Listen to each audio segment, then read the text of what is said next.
en tant qu'avocat du Front Polisario devant cette assemblée. Je travaille sur cette question depuis maintenant 10 ans avec mon équipe et nous sommes à un événement, à un stade particulier vu que nous attendons une décision très importante pour sans doute le mois de juin. Aussi, je vais me concentrer sur l'actualité, mais je sais que le public est averti et connaît bien les problématiques de fond, c'est-à-dire que le Sahara occidental est un territoire à décoloniser, c'est le dernier territoire à décoloniser d'Afrique. Il n'y a aucune souveraineté du Maroc, le Maroc est puissance militaire occupante, et nous avons engagé de nombreux recours, dont un devant la très importante Cour africaine des droits de l'homme et des peuples, qui, il y a 2 ans, a jugé que la question de la colonisation et donc de la souveraineté n'étaient plus des questions juridiques, mais c'était des questions de fait. Donc c'est tranché. Voilà. Et je vais donc me concentrer sur ce que nous faisons devant l'Union européenne et devant son tribunal. Je dis les deux, pourquoi? Parce que devant l'Union européenne, le Front Polisario, ça s'améliore un tout petit peu maintenant, mais est complètement marginalisé depuis qu'il fait des recours en justice. C'est-à-dire que nous avons un mépris profond, alors que ce peuple est entièrement légaliste, agit par le droit, toujours en phase avec les résolutions de l'ONU. Il n'y a jamais eu d'acte répréhensible de quelque sorte que ce soit, mais on fait l'objet d'un écrasement par les instances politiques européennes qui est remarquable. Et tout aussi remarquable, c'est la manière dont nous parvenons à travailler avec les juridictions européennes et donc la Cour de justice de l'Union européenne dont le siège est à Luxembourg. Nous avions choisi, il y a de cela 10 ans, cette juridiction après un gros travail d'analyse, parce qu'évidemment, il n'était pas possible d'amener le Front Polisario sur un terrain qui était trop incertain. Et même si il paraît avoir 2 mondes entre Luxembourg et la Cour de cette Union européenne très riche et le peuple sahraoui dans ce grand sud, séparé, occupé, brimé, nous voyons qu'il y avait un langage juridique à construire. Et pour faire simple, je veux dire que la Cour a entièrement reçu le message du Front Polisario, vu qu'après des étapes que je n'ai pas lieu de rétablir ici, la Cour s'est prononcée par un arrêt très important de 2016 pour faire le lien avec le droit international tel qu'il se joue à l'ONU, et donc la fameuse résolution 34-37 disant qu'il y a 2 territoires distincts et séparés et un représentant pour le peuple qui est le Front Polisario, représenté par un ami Oubi Bouchraya aujourd'hui. La Cour dit que la question n'est pas les bénéfices pour les populations, mais le consentement du peuple. C'est-à-dire que cette Cour, qui est décrite comme une cour bourgeoise, reprend les principes les plus fondamentaux de la décolonisation, en disant que personne n'a à dire qu'est-ce qui est bon pour les Sahraouis. La seule chose qui compte, c'est qu'est-ce qu'ils décident, et qu'est-ce qu'ils décident par leurs organes souverains. Voilà. Donc c'était un premier effort qui a conduit à cet arrêt de 2016, du 21 décembre 2016. Et nous avons aussitôt pris attache avec les dirigeants politiques en disant la Cour vient de se prononcer, elle dit 2 territoires distincts et séparés, elle dit développement du territoire, et nous sommes là pour le développement du territoire, donc on veut discuter. Nous n'avons même pas eu de réponse, si ce n'est pour nous faire comprendre que, en fait, le Front Polisario, c'était une ONG comme les autres et qu'on verrait bien plus tard. Et nous avons assisté à ce spectacle, et là je parle en tant qu'Européen, très attaché à l'Europe, ce spectacle consternant, lamentable, piloté par M.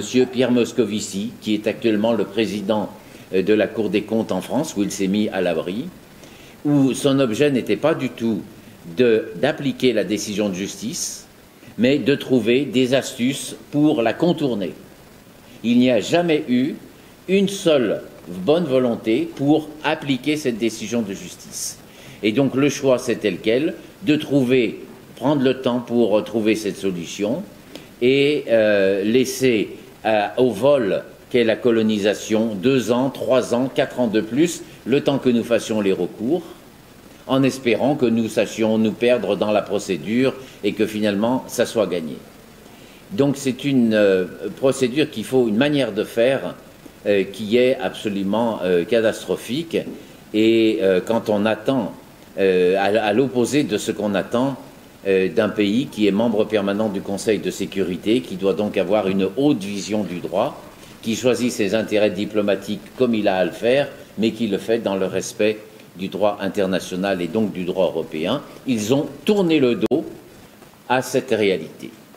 Donc ils ont mis en place un processus d'extension en disant auparavant on passait un accord avec le Maroc l'appliquait de fait sur son autre territoire, on ne sait pas ce qui se passait, et là on a dit non, application de facto, il n'y a pas de régime juridique, et ils ont dit on va faire une application déjourée, donc de droit, et pour ce faire on va consulter les populations, et on leur dit tout de suite, mais ça ne marche pas comme ça la décolonisation, c'est pas la consultation des populations, c'est le consentement du peuple.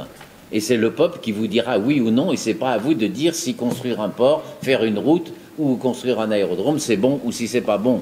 C'est le peuple qui vous le dira. Ils sont passés outre. Nous avons donc fait une deuxième série de recours et nous avons eu 2 victoires, vu que maintenant il y a un accord, on va dire, pour tout ce qui est agricole et terrestre en quelque sorte, et un accord pour la pêche. L'accord pour la pêche a une importance tout à fait considérable parce qu'il implique directement l'Union européenne dans les mécanismes et parce que cette pêche, soi-disant marocaine, est en fait une pêche sahraoui à 95%. Je vous dis bien, 95% de la pêche dite sahraoui, dite marocaine, qui arrive sur le marché européen, est en réalité une pêche sahraoui, c'est donc une pêche volée à 95%. Donc la Cour s'est prononcé en disant mais il faut le consentement, pas les consultations, et le tribunal a annulé les décisions. Ils ont fait un pourvoi, nous avons plaidé à la fin du mois d'octobre et on attend le résultat. Je le fais avec une certaine confiance et ça sera le ton de mon intervention. Pourquoi? Parce que devant la Cour, les débats sont très organisés et il y a des préparations d'audience et on voit quels sont les points litigieux. Donc je peux dire que nous allons faire reconnaître, et ça sera déjà une grande victoire, la personnalité juridique du Front Polisario comme sujet de droit international, pouvant défendre les intérêts du peuple sahraoui devant les 27 pays de l'Union européenne. Voilà. Nous verrons ensuite sur le fond jusqu'où la Cour ira. Comme avocats, nous savons nous préparer aux hypothèses négatives ou moyennes, mais nous devons nous préparer aussi à la réussite, parce que la réussite ne serait jamais que de confirmer ce qu'avait jugé le tribunal. Et ici, nous avons un grand combat qui nous amène, et qui vous appelle tous ici. C'est-à-dire qu'il faut absolument sortir de cette idée d'une justice qui serait là uniquement pour rappeler des principes, pour recadrer un débat. Évidemment qu'elle fait ça. Évidemment que quand la Cour dit le droit à l'autodétermination, ça pèse. Mais on a besoin de plus que cela. Et nous pouvons l'obtenir devant les juridictions européennes. Pourquoi? Parce que l'économie de la colonisation, elle est toujours artificielle. De toute l'histoire des pays colonisés, vous n'avez jamais une économie qui est logique, c'est-à-dire centrée sur la terre, avec la population et qui est capable de développer son pays. C'est une économie qui est artificielle. Et cet artifice, il s'appelle l'argent européen. Il faut l'argent européen pour investir, on dit avec le Maroc. En fait, il n'investit que sur le Sahara occidental parce que le territoire coûte extrêmement cher. Il faut ensuite l'argent européen pour pour que ces exportations puissent accéder au marché européen. Et si ça ne suffit pas, il faut en outre, ce qu'ils ont négocié le Maroc il y a peu de temps, un tarif préférentiel, c'est-à-dire qu'ils volent la terre, ils volent l'eau, ils volent les salariés qui sont pratiquement en situation d'esclavage, ils détournent les subventions européennes, mais ça ne suffit pas, il faut encore le tarif préférentiel. Donc cette économie, elle est entièrement factice, et je vous dis avec tranquillité, avec sérénité, devant le représentant du peuple sahraoui, nous sommes là pour casser cette économie de la colonisation. Nous sommes là pour ruiner les colonisateurs.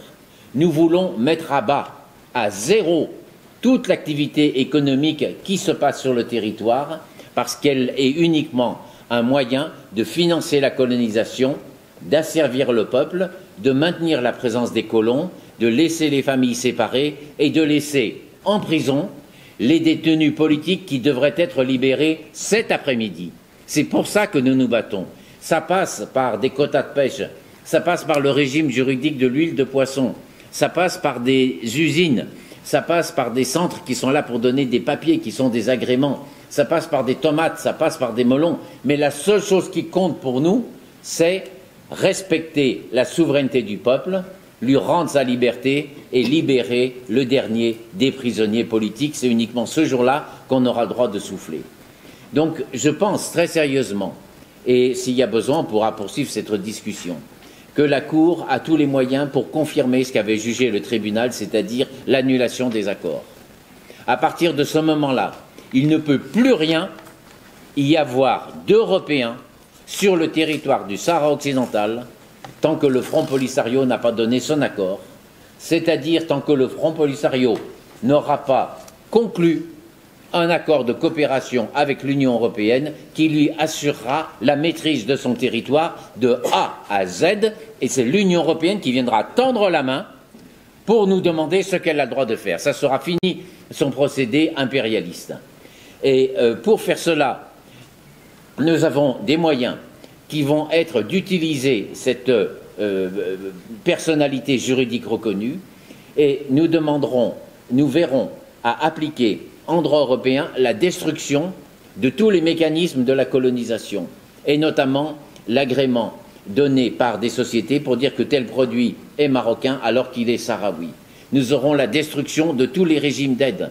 Et ça, nous le demanderons à la Commission. Si elle ne le donne pas, ça sera des tribunaux. Et la Commission, elle doit se tenir au garde à vous devant la Cour de justice, qui est la garante de l'état de droit en Europe. Mais nous aurons dans une deuxième main à attaquer les grands groupes, les banques, les assurances, les grandes compagnies européennes ou qui ont un tout petit peu d'Europe dans leur gène qui seraient présentes sur le territoire, parce qu'ils n'auront plus aucun droit d'y aller. Et ils devront partir une main devant, une main derrière, et nous présenter des excuses s'il veut revenir, et un joli chèque. Et nous avons, troisièmement et dernier point, un recours en responsabilité contre l'Union européenne, vu qu'il va être jugé que les accords sont illégaux, des décisions illégales qui causent un préjudice, vu que c'est toute la richesse sahraoui qui est spoliée. Ce préjudice, il est calculé, et on en calcule également l'impact que ça a sur le développement du territoire, et donc nous engagerons un procès en responsabilité contre l'Union européenne pour un montant qui est à discuter, qui se situe entre 6 à 8 milliards, et nous aurons donc le même temps la destruction des mesures techniques, la destruction des entreprises françaises et européennes qui veulent rester, et ce recours devant l'Union européenne. La seule issue, ça sera une table, discutée, mais cette fois-ci considérer ce qui est le principe qui doit tous nous unir en toute hypothèse, l'égalité. Un Sahraoui, il vaut un Européen il vaut un Sahraoui, personne ne peut rien imposer à l'autre. Je vous remercie.